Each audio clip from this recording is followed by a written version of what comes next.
I'm Peter and I teach the Alexander technique. I teach mindfulness in 3 dimensions. I've been rereading this book, How Proust Can Change Your Life, by the British-born writer and philosopher Alain de Botton. It's an enjoyable, thought-provoking book, and you don't have to have read anything by Proust to benefit from it. Interestingly, de Botton says that Proust's father was a successful physician who wrote 34 books on health, including advice for young women on posture. One of the complaints about my book is that it didn't have enough illustrations of correct and incorrect posture. And my answer to that is, I don't know what good posture is. I don't know what correct posture is. I teach the Alexander technique. It's not about posture. Maybe people who want to know what correct posture is should read Dr. Proust's book instead. De Botton's book, How Proust Can Change Your Life, got me thinking about how other things can change your life, like maybe your smartphone. I make a proportion of my income from helping people undo the damage they've done to themselves, misusing themselves when they're looking at their phones. You don't have to look very far to find examples. There's the distorting your neck to read your screen. There is the distorting your back to use your phone as a camera. And then there's the getting so involved in it. You bump into things or step in dog poo or walk into the bike lane. Why? Let's look at some of the ideas that lead to these bad habits. Well, firstly, your arms are heavy, so you have to keep them low. But you need your eyes 20 centimeters from your phone, so you have to bend your neck and back to get them there. But that's all right, because there's a joint in your back there. And you need to lock your body up to do things with your eyes and brain. And you need to concentrate, or you won't be able to read the screen or move those coloured bits of fruit around. You need to switch off your awareness of everything that isn't your phone. You need to bend your back to get your eyes far enough from the camera. These are all myths. Your arms are not heavy. You can float your phone to wherever it needs to be for you to read it. And you don't need it close to your eyes to read the screen. I can read mine from here. If you really do need it this close, you need to go and see a good optician. There is no joint in your spine. I don't believe your spine was designed to be bent. There's a joint at the top of your spine under your ear here. You can look down from there. You can get your phone an appropriate distance from your eyes to take photographs without bending your back. And you really don't need to concentrate to read your phone or pay attention or play games. You can stay mindful of yourself, your phone, and your 3-dimensional surroundings. What are the benefits of learning this? Well, some of the habitual things we do make us look very silly.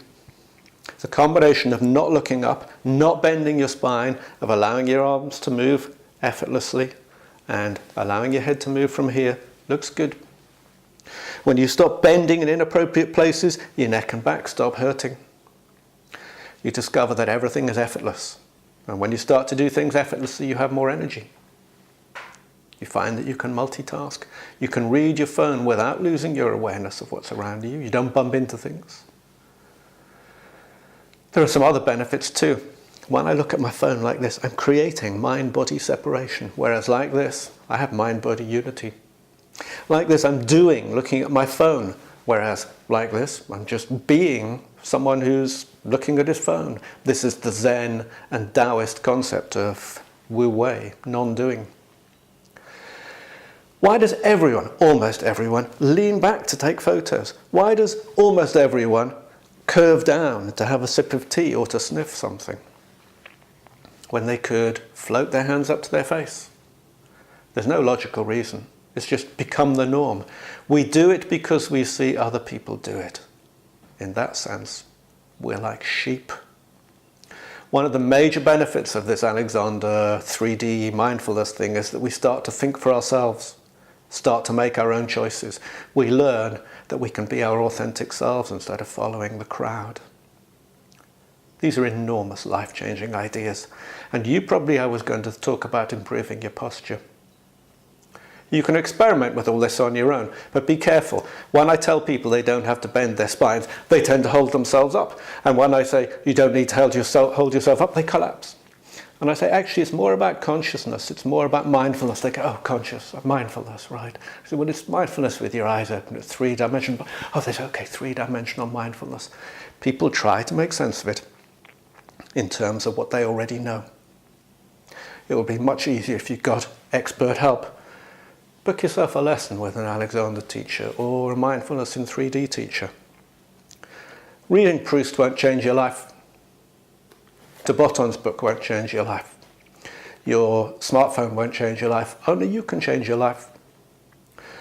Proust is frequently misquoted as having said, "The true voyage of discovery lies not in seeing new worlds, but in seeing your world through new eyes."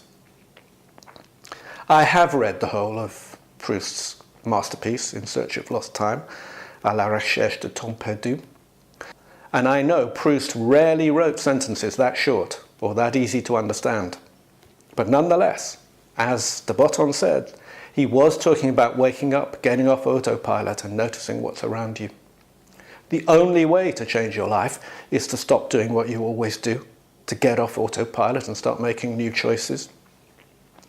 Change your relationship to your phone, and then think about changing your relationship with your boss.